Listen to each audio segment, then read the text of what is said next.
guys, welcome back to the channel. I know this is confusing because I already uploaded a video this morning. You guys are probably going, what's going on? It's gone. It is. So I did all of the work that I normally do. I edited and found my music and I told a story and I did everything I was supposed to do. I uploaded it to YouTube. And when you upload to YouTube, you always get a notification saying no issues were found. You're good to go. And then once you get that notification, you go ahead and do all your back office work with that video and you schedule it and you get it put out for you guys. Well, I did all of that and it was doing really good. I left for my walk and I think at that point I had like 1,100 views on that video and you guys were all so kind and I commented with you guys and all of that.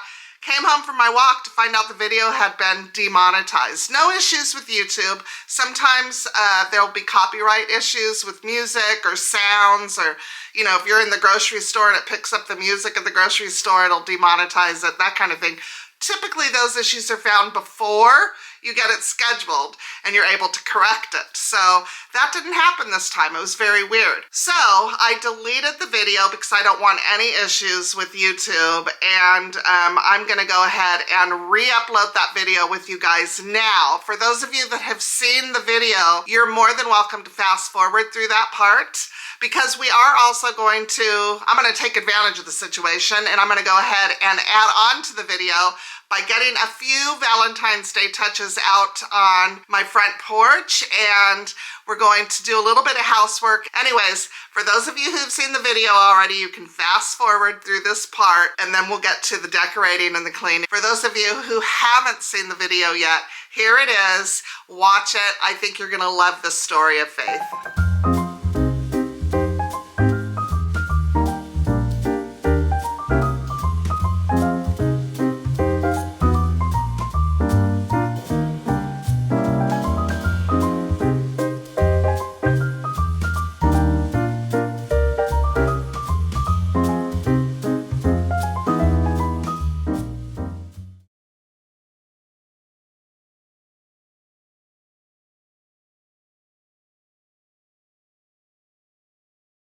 Hey guys, and welcome back to the channel. Happy Tuesday. Today we are moving things outside. I had quite the mess to clean up in the garage. I was tired of maneuvering the golf cart and my car and afraid I was going to trip and fall.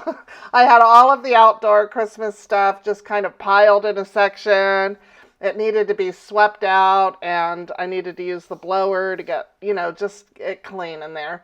It's not going to be a super wild transformation. I mean, there's going to be a transformation, but it's not going to be super wild because we're going to start taking things over to the country house, things that we don't need here at this house, just to lighten the load so that we don't have so much and kind of act as a storage shed, if you will.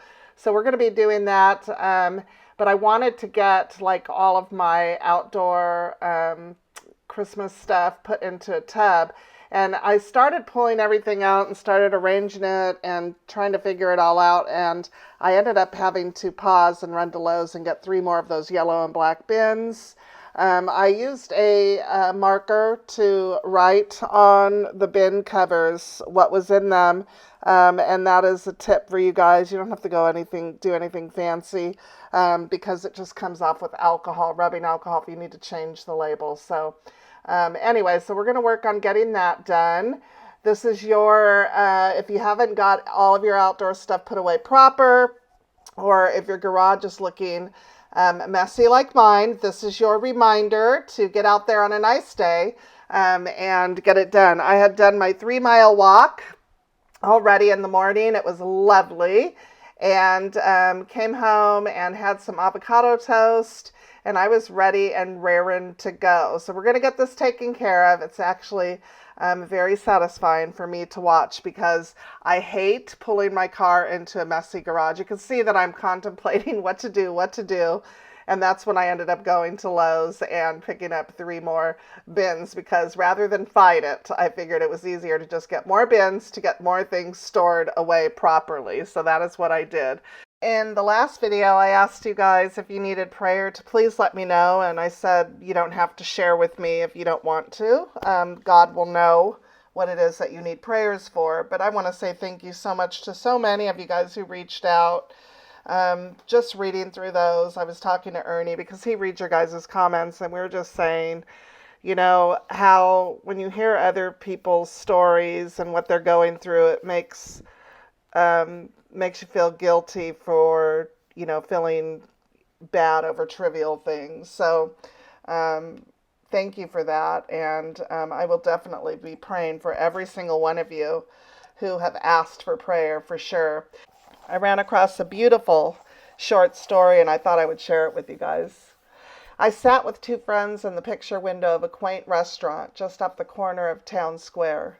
The food and the company were both especially good that day. As we talked, my attention was drawn outside across the street. There, walking into town, was a man who appeared to be carrying all of his worldly goods on his back. He was also carrying a sign, a well-worn sign that read, "I will work for food." My heart sank. I brought him to the attention of my friends and noticed that others around us had stopped eating to focus on him. Heads moved in a mixture of sadness and disbelief. We continued with our meal, but his image lingered in my mind. We finished our meal and went our separate ways. I had errands to do and quickly set out to accomplish them. I glanced toward the town square, looking somewhat half-heartedly for the strange visitor. I was fearful, knowing that seeing him again would call some response. I drove through the town and saw nothing of him. I made some purchases at a store and I got back in my car.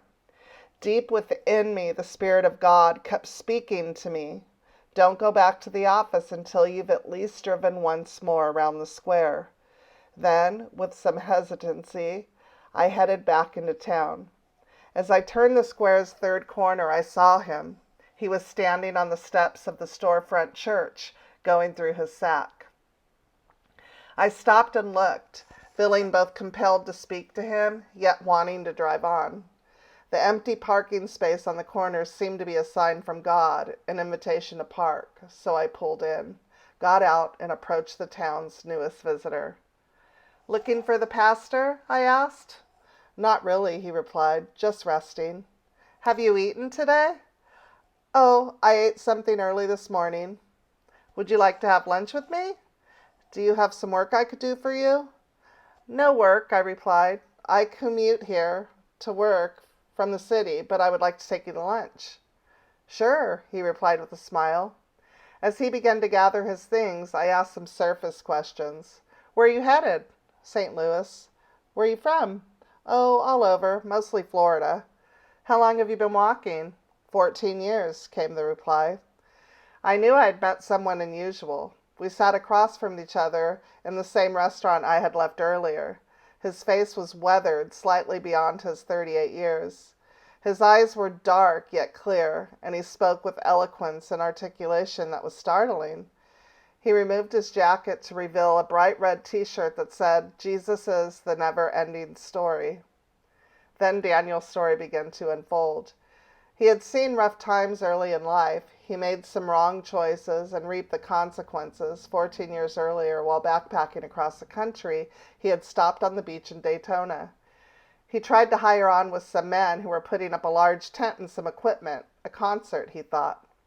He was hired, but the tent would not house a concert, but a revival service. And in those services, he saw life more clearly. He gave his life over to God. "Nothing's been the same since," he said. "I felt the Lord telling me to keep walking, and so I did, some 14 years now." "Do you ever think about stopping?" I asked. "Oh, once in a while, when it seems to get the best of me. But God has given me this calling. I give out Bibles. That's what's in my sack. I work to buy food and Bibles, and I give them out when His Spirit leads." I sat amazed. My homeless friend was not homeless. He was on a mission and lived this way by choice. The question burned inside for a moment, and then I asked, "What's it like?" "What?" "To walk into a town carrying all of your things on your back and to show your sign." Oh, it was humiliating at first. People would stare and make comments. Once someone tossed a piece of half-eaten bread and made a gesture that certainly didn't make me feel welcome. But then it became humbling to realize that God was using me to touch the lives and change people's concepts of other folks like me. My concept was changing too. We finished our dessert and gathered his things. Just outside the door he paused. He turned to me and said, "Come ye blessed of my Father, and inherit the kingdom I've prepared for you. For when I was hungry, you gave me food. When I was thirsty, you gave me drink. A stranger, and you took me in."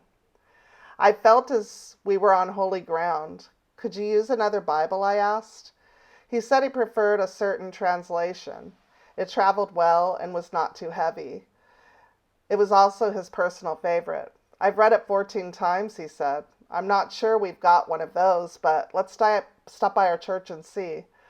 I was able to find my new friend a Bible that would do well, and he seemed very grateful. "Where are you headed from here?" "Well, I found this little map on the back of this amusement park coupon. Are you hoping to hire on there for a while?" "No, I just figure I should go there. I figure someone under that star right there needs a Bible, so that's where I'm going next." He smiled, and the warmth of his spirit radiated the sincerity of his mission.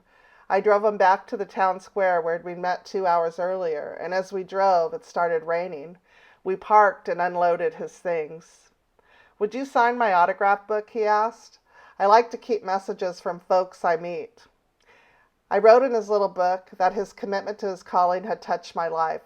I encouraged him to stay strong, and I left him with a verse of scripture from Jeremiah. "I know the plans I have for you, declared the Lord, plans to prosper you and not harm you, plans to give you a future and hope." "Thanks, man," he said. "I know we just met, and we really are strangers, but I love you." "I know," I said. "I love you too. The Lord is good." "Yes, he is." "How long has it been since someone hugged you?" I asked. "A long time," he replied. And so, on that busy street corner in the drizzling rain, my new friend and I embraced. And I felt deep inside that I had been changed. He put things in his backpack, smiled his winning smile, and said, "See you in the New Jerusalem." "I'll be there," was my reply. He began his journey again. He headed away with his sign dangling from his bedroll and pack of Bibles.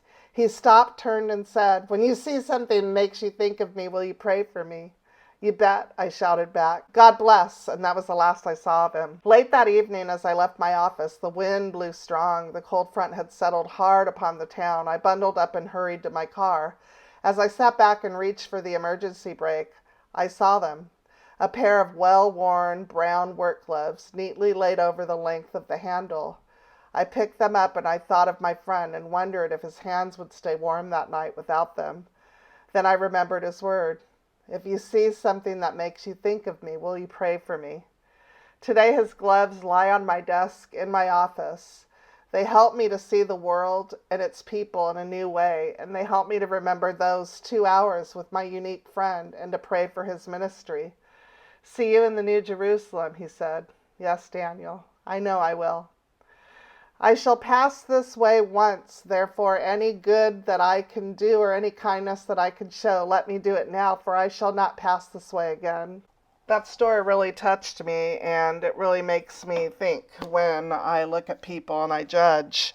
It just really makes me think and wonder. I thought you guys would enjoy that story as well. Hopefully you did. Anyways, we got the garage all cleaned out, nice and clean and fresh, and feels really good to have all of that stuff put away proper. Now I'm going to go over to the front porch and we're going to get that blown off and put my doormats back together because I'm going to be decorating my front porch for Valentine's Day. I like to do this late. I don't like keeping it up too long, so a couple weeks is about, just the first 2 weeks of February is when I get it put up and enjoy it. But I do like to put a few little touches out on my front porch. I don't do anything inside the house. I haven't felt the need to have to do that.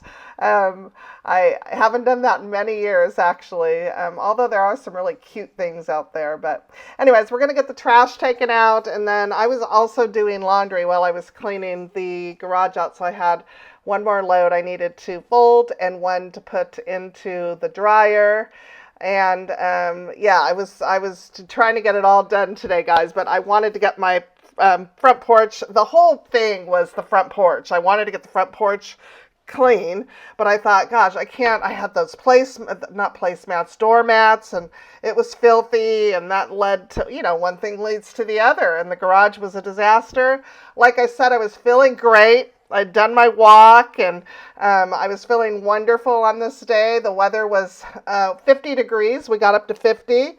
I walked in 32, but that's okay. It was nice and crisp and lovely. It actually feels really good to walk in the crisp, cool air. So anyways, I'm getting over 7,000, I think 7,800 steps in my walks. And then, you add everything else that I do in the day. So I'm doing pretty good. I'm doing pretty good. So I'm just putting up these banners that I picked up a couple years ago on Amazon.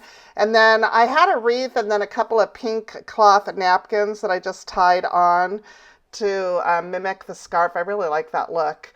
And so I'm just hanging that up just to add a little color to the front door. And I have a little flag that I'm putting in the front garden, that's it. That's all I'm adding. Ernie still needs to bring the chairs from the balcony downstairs. And then I have my pillow covers, but I have them at the cottage. So when I go out there to meet the window guy this Friday, I will definitely grab those and bring them back so that I can put some pillows on the chairs. We had taken the chairs from the front porch over to the front porch at the cottage house, so we needed to bring those other two down. So it just adds more of a Valentine's environment, and I love the way chairs look on a front porch.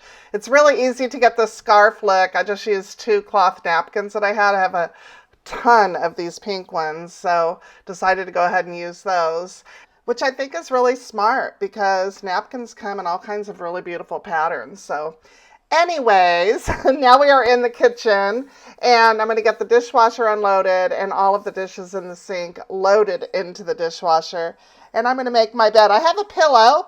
I totally forgot about this pillow. When I went upstairs to go get the front porch decor, I ran across it, and I was like, oh my gosh, I got to put that on the bed. So I'm going to make the bed, and we're going to put a Valentine's Day pillow on the bed, and it's in neutral tone. I picked it up at Home Goods. I want to say maybe 4 years ago in California. And it's perfect. I don't mind the loud colors outside, for days like Valentine's Day. I think that it's super fun and they stand out and the kids love it, But for inside the house, when I do decor for days like this day, I think it's cute, like on the coffee bar and stuff like that. But I don't really like a lot of loud colors in my house. That's why Christmas is so overwhelming and overstimulating for me, because it's so colorful, but pretty, but colorful. So I'm just not ready for all of that in February after taking down Christmas, you know what I mean? So anyways, we're going to get a pillow that I think is it's adorable, put on our bed, and that is going to be that. I'm so excited to decorate for spring. I cannot wait to do that. I'm just so excited to bring all of those pastels out and just liven the house up. I'm not ready for the cozy feel to go away. I'm ready for the cold weather to go away, but I'm still quite enjoying the fireplace and, the cozy evenings and cozy mornings and all of that. So that I do miss during the warmer months, but I guess there's always good and bad, right, with every season. Yeah, I think that's true. I think we can find good and we can find bad in every season. We complain about so much.